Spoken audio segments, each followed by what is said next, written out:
வணக்கம் குழந்தைகளே, எல்லோரும் நல்லா இருக்கீங்களா? சாப்பிட்டாச்சுங்களா? சென்ற வகுப்பில் நாம் ஒன்றுபட்டால் உண்டு வாழ்வுன்ற கதை பார்த்தோம் இல்லைங்களா? அதனுடைய கருத்து என்னன்னு பார்த்தோம்.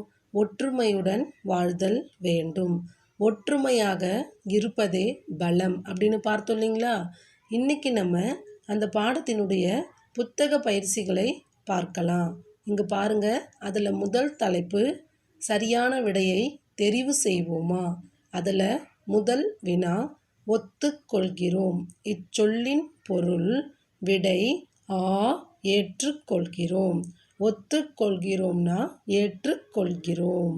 அடுத்து ரெண்டாவது வினா பாருங்க, வேட்டை கூட்டல் ஆட இச்சொல்லை சேர்த்து எழுத கிடைப்பது. விடை ஆ, வேட்டையாட. வேட்டை கூட்டல் ஆட வேட்டையாட. அடுத்து மூன்றாவது வினா பாருங்க, மரங்கள் இடையே இச்சொல்லை பிரித்து எழுத கிடைப்பது.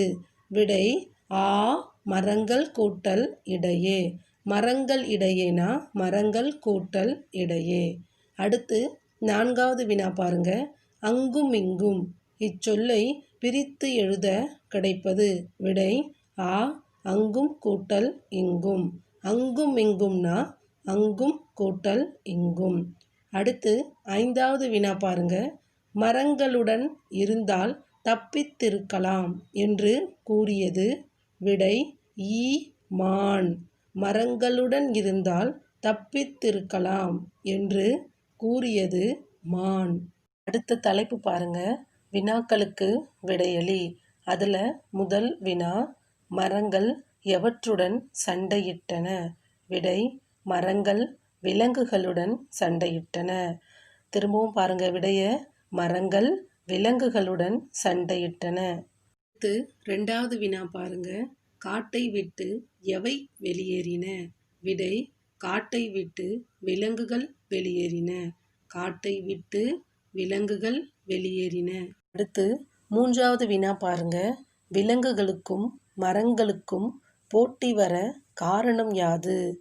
விடை யார் பெரியவர் என்ற எண்ணம்தான் விலங்குகளுக்கும் மரங்களுக்கும் போட்டி வர காரணம். யார் பெரியவர் என்ற எண்ணம்தான் விலங்குகளுக்கும் மரங்களுக்கும் போட்டி வர காரணம்.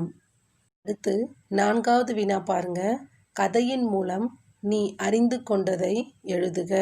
விடை ஒற்றுமையுடன் வாழ வேண்டும் என்பதே கதையின் மூலம் நான் அறிந்து கொண்டது.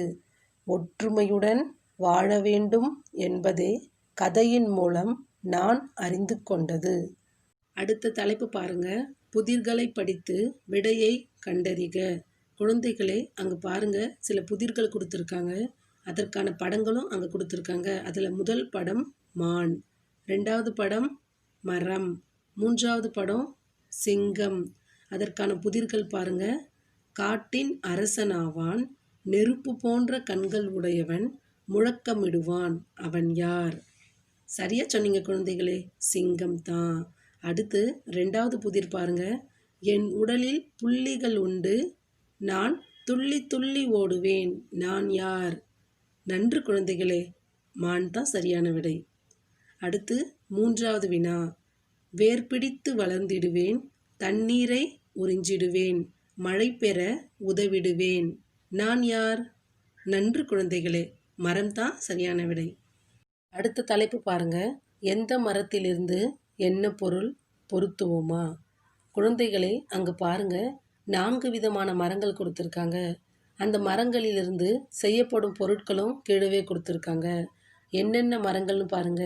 அதில் முதல் இருக்கிறது ரப்பர் மரம், அடுத்து பனை மரம், அடுத்து தென்னை மரம், அடுத்து வேப்ப மரம்.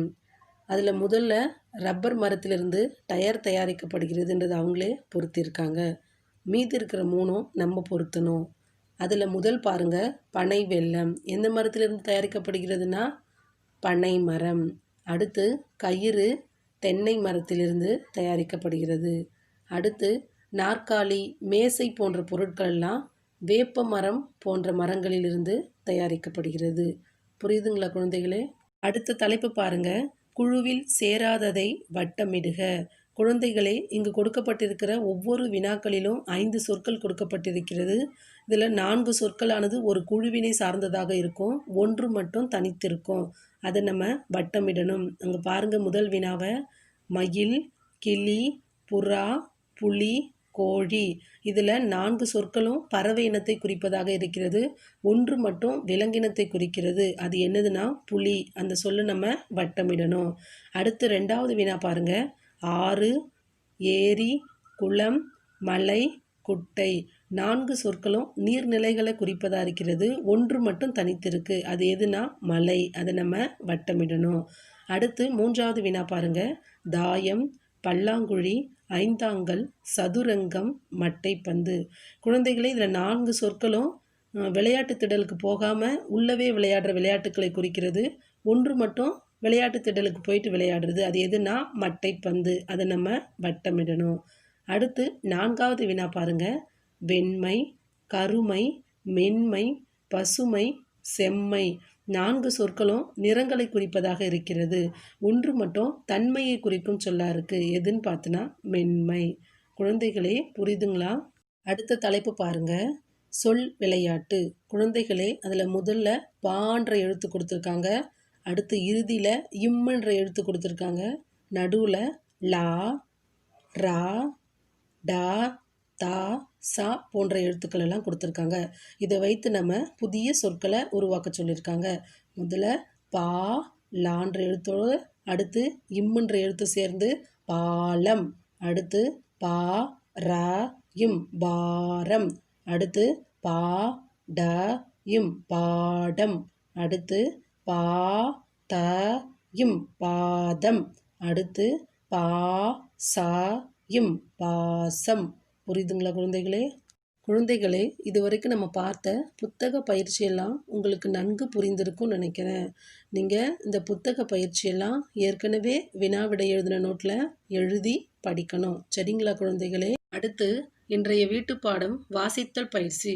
இங்கு கொடுக்கப்பட்டிருக்கிற பத்தியை நீங்கள் நிறுத்தி நிதானமாக வாசித்து பாருங்க. இந்த வீடியோ உங்களுக்கு பிடித்திருந்தால் உங்கள் நண்பர்களுக்கு ஷேர் செய்யவும். நன்றி.